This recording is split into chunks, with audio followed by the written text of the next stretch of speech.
السلام عليكم، عاملين ايه؟ يا رب تكونوا بخير. النهارده هنعمل الكابوريا، هننضفها مع بعض وهنسويها بطريقه سهله جدا وبسيطه. ان شاء الله هتعجبك. يا ريت بس ما تنسنيش في اللايك والاشتراك في القناه على اليوتيوب وصفة هدير سعد.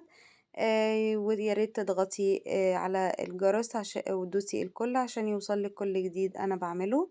ويا ريت تعليق حلو منك كده وتشجعيني عشان خاطر اكمل ان شاء الله. ان شاء الله هكبر بيكم ودعمكم ليا. احنا بقى الكابوريا دي تنظيفها بيبقى سهل جدا. احنا بنشيل بقى كل اي زيادة بتبقى موجودة عندها، يعني بيبقى فيه حاجات كده على الكابوريا من فوق، بتبقى زي صدف او قواقع كده بسيطة صغيرة كده. دي بنشيلها. لو في اي بقى حشائش او مكان الشبك، بتبقى في مكان الشبك كده. خيوط الشبك ده بيبقى لازق في الكابوريا. اهي بصوا انا بشيلها اهي. الخيوط دي انا بشيلها برضو. بشيل برضو الجزء اللي هو من تحت كده في الكابوريا، بيبقى عامل زي المثلث في بطن الكابوريا. ده برضو بشيله خالص عشان ده بيبقى فيه ريحة زفارة جامدة، فلازم بشيله. هتشوفي دلوقتي انا وبنضفها دلوقتي. كل ده تحت المية، لازم مية بقى كتير عشان خاطر بيبقى فيها رملة، ولازم تتنقع كتير جدا عشان خاطر الرملة تطلع.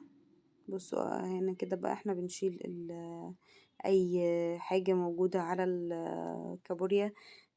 بيبقى فيه زي طين او يعني وسخات وحاجات زي كده بتبقى لازقة في الكابوريا.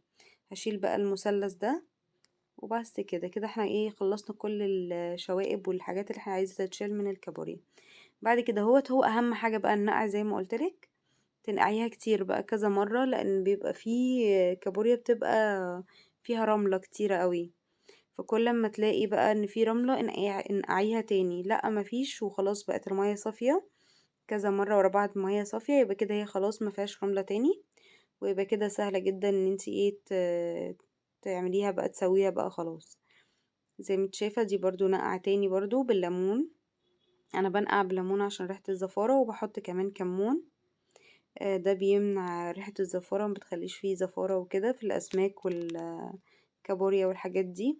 ولو لسه ما شفتيش الفيديو بتاع بلح البحر، شوفيه هتستفيدي منه جدا. تنظيفه برضو والتسوية بتاعته بطريقة بسيطة جدا. بس نبدأ بقى نسوي بقى بعد ما خلاص اتأكدنا من نظافة الكابوريا.